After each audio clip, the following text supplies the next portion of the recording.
नमस्कार दोस्तों, स्वागत है आप सभी का। वैसे तो कहा जाता है कि भगवान ने किसी को गरीब नहीं बनाया।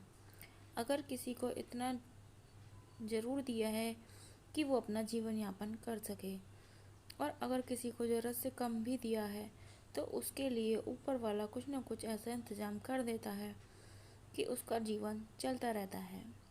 हम अक्सर दूसरों के धन को देखकर अपनी अमीरी और गरीबी का अंदाज़ा लगाते हैं। हमारे पास 10 रुपये हैं और सामने वाले के पास 100 रुपये हैं तो हम खुद की नज़रों में गरीब और हो जाते हैं और दूसरा व्यक्ति अमीर। हम ये नहीं सोचते कि 100 रुपये कमाने वाला मेहनत कितनी कर रहा है, उसकी ज़रूरतें कैसी हैं। हम बस दूसरे के धन को देखते हैं और अपनी राय बना लेते हैं।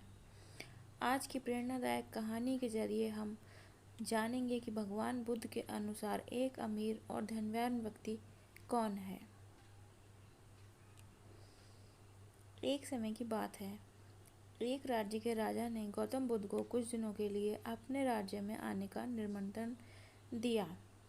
उस राजा के निमंत्रण को बुद्ध ने स्वीकार किया और वो अपने कुछ शिष्यों के साथ उस राज्य में चले गए। बुद्ध से मिलकर उस राजा ने उनसे प्रार्थना की कि वो कुछ दिन यहाँ रुककर उनके राज्य के लोगों की समस्याओं का समाधान करें और साथ ही उन्हें धार्मिक मार्ग पर चलने की शिक्षा दें।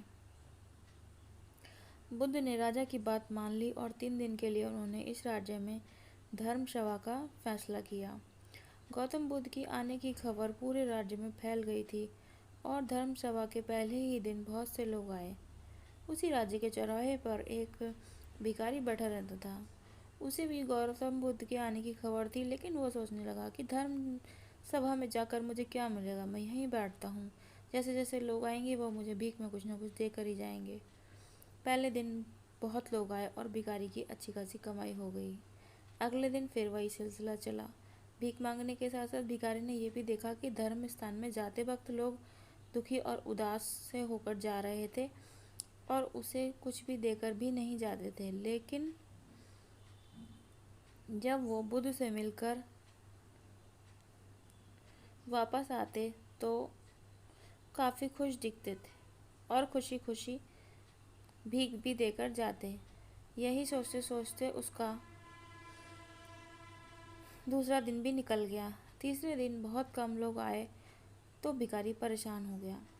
उसकी कमाई नहीं हुई। उसने सोचा बुद्ध सबकी समस्याओं का उपाय दे ही रहे हैं तो क्यों ना मैं भी उनके पास जाऊं और अपनी इस निर्धनता को दूर करने का उपाय पूछूं। ऐसा सोचकर वो धर्मशाला में चला गया, लेकिन वहाँ लंबी लाइन लगी थी। बड़ी मुश्किल से उसका नंबर आया। बुद्ध के पास पहुंचकर उसने प्रणाम किया और बोला, भगवान, इस गांव में सभी लोग खुश हैं और सब धन सुविधा से संपन्न हैं, फिर मैं ही गरीब निर्धन क्यों हूँ। उस भिखारी को देखकर भगवान बुद्ध बोले कि तुम निर्धन हो इसलिए क्योंकि तुम हमेशा दूसरों से मांगते रहते हो, लेकिन कभी किसी को कुछ नहीं देते। तुम सोचते हो कि लोग तुम्हें भीख में बहुत से पैसे दें, लेकिन बदले में तुम किसी को कुछ नहीं देना चाहते। ऐसा सुनकर वो भिखारी बड़ी हैरानी से बोला कि भगवान, मैं लोगों को क्या कुछ दूंगा, मेरा तो खुद भी गुजारा भीख मांग कर चलता है, मेरे पास देने को है ही क्या। बुद्ध कुछ देर के लिए मौन हो गए और थोड़ी देर रुकने के बाद बोले कि तुम बहुत मूर्ख हो।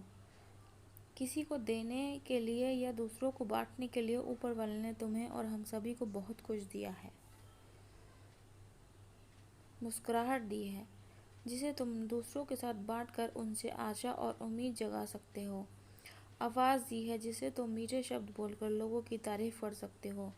2 हाथ दिए हैं जिनसे तुम दूसरों की मदद कर सकते हो। एक स्वस्थ शरीर दिया है जिसे तुम भीख न मांगकर मेहनत का काम कर सकते हो। ऊपर वाले ने जिसको ये चीज़ें बिना किसी कमी के दे दी वो कभी निर्धन नहीं हो सकता। तुम निर्धन हो तो बस अपनी सोच की वजह से। जैसे जैसे तुम इस सोच से बाहर निकलोगे तुम खुद को दूसरों जितना ही अमीर समझने लगोगे और तुम्हारा जीवन भी सुधर जाएगा। दूसरों की खुशी देखकर उनसे अपनी तुलना मत करो।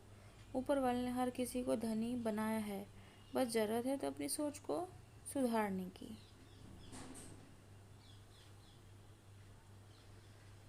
भगवान बुद्ध की ये बातें सुनकर उस व्यक्ति को अपने जीवन का मूल्य समझ में आ गया और वो उनके दिए हुए उपदेश के अनुसार अपना जीवन जीने लगा।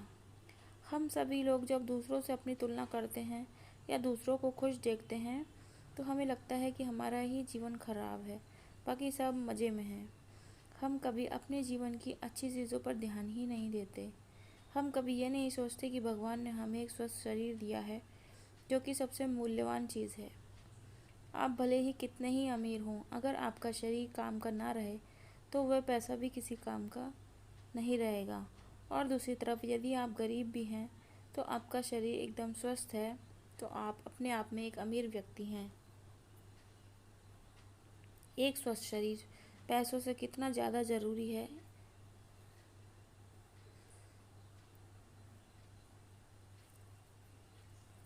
इसीलिए अगर आप पूर्ण रूप से स्वस्थ हैं तो आपसे बड़ा कोई अमीर हो ही नहीं सकता।